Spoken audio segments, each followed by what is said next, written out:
Good morning everyone, welcome back to our channel WPP helper. WPP এবং KP constable পরীক্ষার প্রস্তুতির জন্য আমাদের যে জিকে ক্লাসগুলো হচ্ছে তার আজকে 10 নম্বর ক্লাস। প্রতিদিন সকাল 8টার সময় তোমরা আমাদের ইউটিউব চ্যানেল ডাব্লিউপিপি হেল্পার এই ক্লাসগুলো পেয়ে যাবে। তোমরা যারা এই ক্লাসগুলো করতে চাও তারা আমাদের ইউটিউব চ্যানেল ডাব্লিউপিপি হেল্পারকে সাবস্ক্রাইব করে রাখতে পারো। এছাড়া ক্লাসের পিডিএফ এবং পরবর্তী ক্লাসের আপডেট তোমরা আমাদের টেলিগ্রাম চ্যানেলে পেয়ে যাবে। টেলিগ্রাম চ্যানেলের লিঙ্ক ডেসক্রিপশনে দেওয়া রয়েছে। আজকে 10 নম্বর ক্লাসের প্রথম প্রশ্ন নেব। 10 নম্বর ক্লাসের প্রথম প্রশ্ন রয়েছে, আন্তর্জাতিক অলিম্পিক দিবস কবে পালন করা হয়? আন্তর্জাতিক অলিম্পিক দিবস পালন করা হয় 23শে জুন। এবছর আন্তর্জাতিক অলিম্পিক দিবসের থিম ছিল লেটস মুভ অ্যান্ড সেলিব্রেট। 12ই জানুয়ারি পালন করা হয় ন্যাশনাল ইউথ ডে, 13ই ফেব্রুয়ারি পালন করা হয় ওয়ার্ল্ড রেডিও ডে এবং 12ই আগস্ট পালন করা হয় ইন্টারন্যাশনাল ইউথ ডে। নেক্সট 2 নম্বর প্রশ্ন রয়েছে, বাংলার প্রথম গভর্নর জেনারেল কে ছিলেন? বাংলার প্রথম গভর্নর জেনারেল ছিলেন ওয়ারেন হেস্টিংস এবং বাংলার শেষ গভর্নর জেনারেল ছিলেন উইলিয়াম বেন্টিঙ্ক। নেক্সট 3 নম্বর প্রশ্ন রয়েছে, চেস অলিম্পিয়াড 2024-এ কোন দেশ চ্যাম্পিয়ন হয়েছে? সঠিক উত্তর হয়ে যাবে ভারত।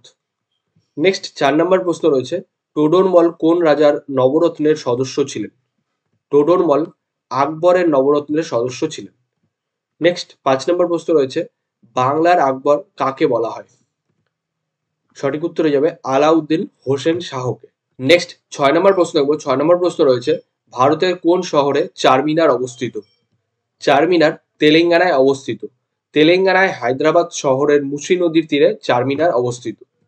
নেক্সট 7 নম্বর প্রশ্ন রয়েছে, ভারতের কোন রাজ্যে সর্বাধিক কফি উৎপাদন করা হয়?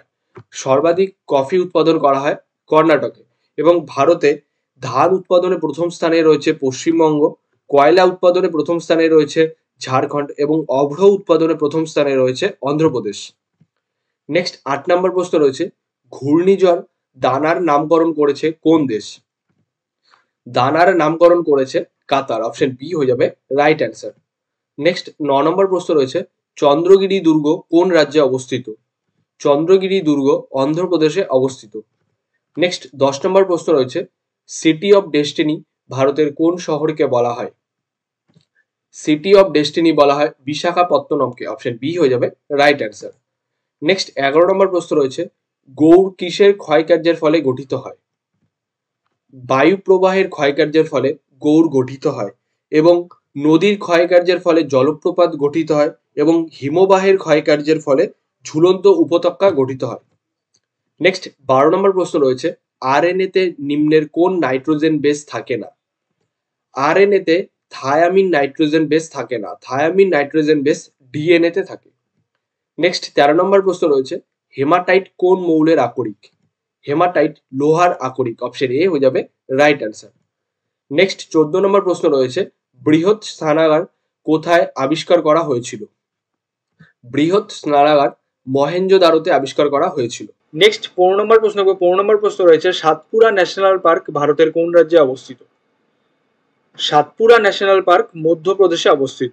নেক্সট 16 নম্বর প্রশ্ন দেখবো। 16 নম্বর প্রশ্ন রয়েছে, আর্য সমাজ কে প্রতিষ্ঠা করেছিলেন? আর্য সমাজ প্রতিষ্ঠা করেছিলেন স্বামী দয়ানন্দ সরস্বতী। 1875 সালে তিনি আর্য সমাজ প্রতিষ্ঠা করেছিলেন। নেক্সট 17 নম্বর প্রশ্ন রয়েছে, রোহিয়া ন্যাশনাল পার্ক ভারতের কোন রাজ্যে অবস্থিত? রোহিয়া ন্যাশনাল পার্ক হিমাচল প্রদেশে অবস্থিত। নেক্সট 18 নম্বর প্রশ্ন দেখবো। 18 নম্বর প্রশ্ন রয়েছে, লেবুতে নিম্নলিখিত কোন অ্যাসিড থাকে? লেবুতে সাইট্রিক অ্যাসিড থাকে। অপশন সি হয়ে যাবে রাইট অ্যান্সার। এবং তেঁতুলে আঙ্গুরে টার্টারিক অ্যাসিড থাকে, টমেটোতে অক্সালিক অ্যাসিড থাকে এবং আপেলে ম্যালিক অ্যাসিড থাকে।